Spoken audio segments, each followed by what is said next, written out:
ശ്രുതിക്ക് വീട് കൊടുക്കാം എന്ന് ടി സിദ്ദിഖ് MLA എവിടെയെങ്കിലും പറഞ്ഞു? മലയാളികൾ ഒരിക്കലും മറക്കാത്ത ദുരന്തങ്ങളിൽ ഒന്നാണ് വയനാട് ദുരന്തം.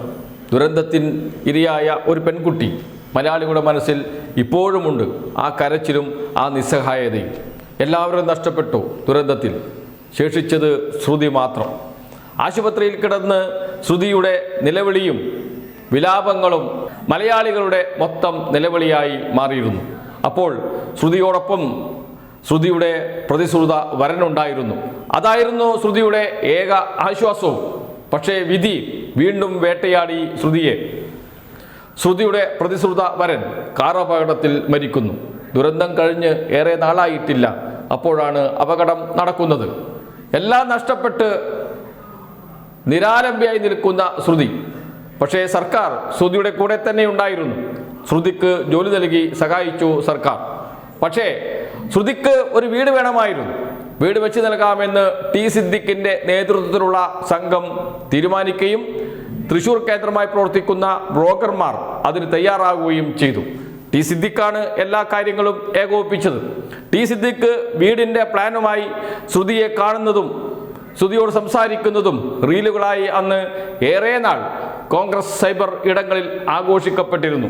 ആ ദൃശ്യങ്ങൾ നമുക്ക് കാണാം. ഇതിന്റെ ലേഔട്ടേ കണ്ടില്ലേ? ആ എന്തത് സംഭവം?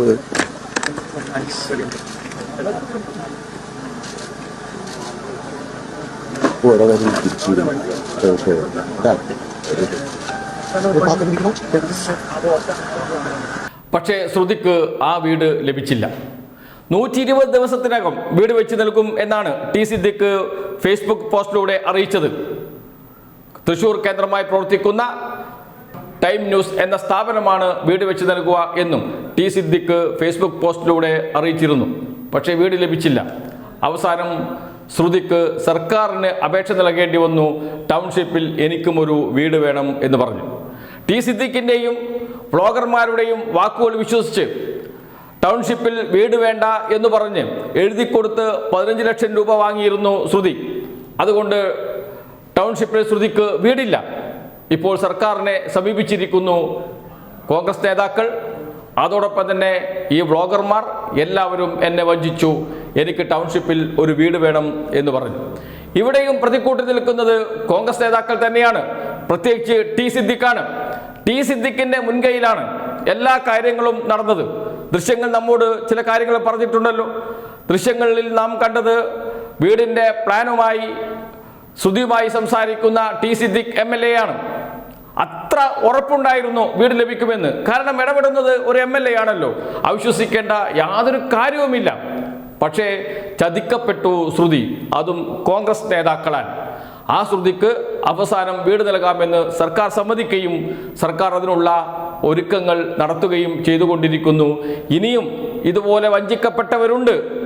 കോൺഗ്രസിന്റെ വീട് പ്രതീക്ഷിച്ച് വഞ്ചിക്കപ്പെട്ടവർ. അവർക്കൊക്കെ വീട് നൽകുമെന്ന് മുഖ്യമന്ത്രി പറഞ്ഞിട്ടുണ്ട്. ആർക്കൊക്കെയാണ് വീട് വേണ്ടത്? അവർ ജില്ലാ കലക്ടറെ സമീപിക്കണം എന്നാണ് സർക്കാർ നേരത്തെ തന്നെ പറഞ്ഞത്.